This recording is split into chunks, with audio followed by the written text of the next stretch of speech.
তালুকদার সাহেব, হঠাৎ করে আমার ডাকলেন কেন? আমি যা বেশি আপনি তো এগুলো খান না। কথা বললো না, যে জন্য ডাকছি এইটা শোনো। তোমরা তো জানোই আমি এই তল্লাটের একজন স্বনামধন্য লেবার সর্দার, কিন্তু তোমরা এইটা কি জানো যে আমি একটা নতুন রাজনৈতিক দলে যোগদান করছি? নতুন রাজনৈতিক দল, তার নাম কি? মায়ের দোয়া পার্টি। এই পার্টি 2-1 দিন আগেই আত্মপ্রকাশ করছে। আপনি এরকম একটা নতুন রাজনৈতিক দলে যোগদান করতে গেলেন কেন? আরে শোনো, নতুন পার্টি যখন আত্মপ্রকাশ করে সেখানে আগে বাগে তুমি যদি যোগদান করো তাহলে বড় বড় পর্যায়ে পদ পজিশন পাওয়া যায়।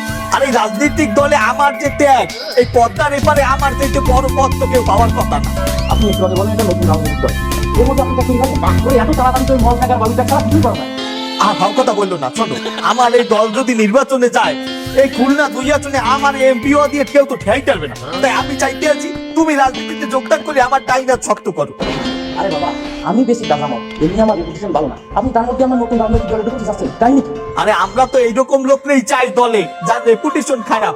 শোনো, নতুন দল যেহেতু আমরা, আমাকে তো জনগণের সামনে আত্মপ্রকাশ করতে হবে, ভাইরাল হইতে হবে। আর ভালো মানুষ কোনোদিনও ভাইরাল হয় না। দেখো, আমাদের এই এলাকায় তুমিও বসবাস করো, আর 2-4টা তোমার বয়সী ভালো স্টুডেন্ট যারা ভালো ভালো বিশ্ববিদ্যালয়ে লেখাপড়া করে তারাও বসবাস করে। তোমার কয়জন চেনে আর তাগরে কয়জন চেনে? তোমার তো এক নামে সবাই চেনে, পোটলা মাসুদ হিসাবে। তাই আমি চাইতে আছি তোমাদের মতো আচরা কাচরা গান যুক্ত আমার দলে আইনা আমার দলটা ভারী করবো আর জনগণের সামনে ভাইরাল করবো। যখন আমার এই দলটা ভাইরাল হয়ে যাবে, হঠাৎ করে আমরা তবা করে দিলাম, 2-3টা কম্বল বিতরণ করলাম, এই 2-3টা গরিব মানুষের পাশে দাঁড়াইলাম। শোনো, এই বাঙালি অনেক আবেগী, মানুষটা খুব সহজেই বিশ্বাস করে নেয়, বুঝতে পারছো?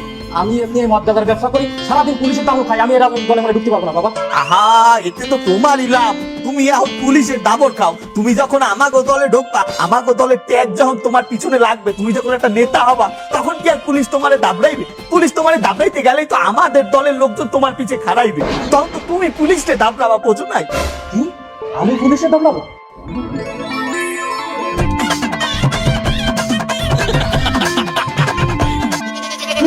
সেটা তো কোনো দেখি দেয়নি।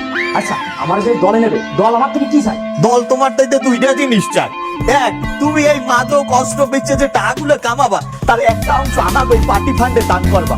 আর 2, তুমি এই যে আচ্ছা কাঁচা গাঞ্জিকারে যে মালগুলো বিক্রি করো মানে গঞ্জিকা, তাদেরকে আমাদের দলে আসতে বাবা, আমার দলে যোগদান করতে বাবা। শোনো, তুমি একটা জিনিস চিন্তা করে দেখো, তুমি যখন রাস্তা দিয়ে আসবা, তোমার পিছনে 2-4টা লোক ঘুরবে, তখন তোমার কেমন লাগবে?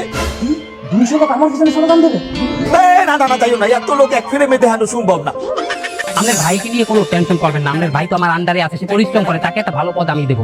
একটু পরেই তো আমি পার্টি অফিসে যাবো, ঠিক আছে?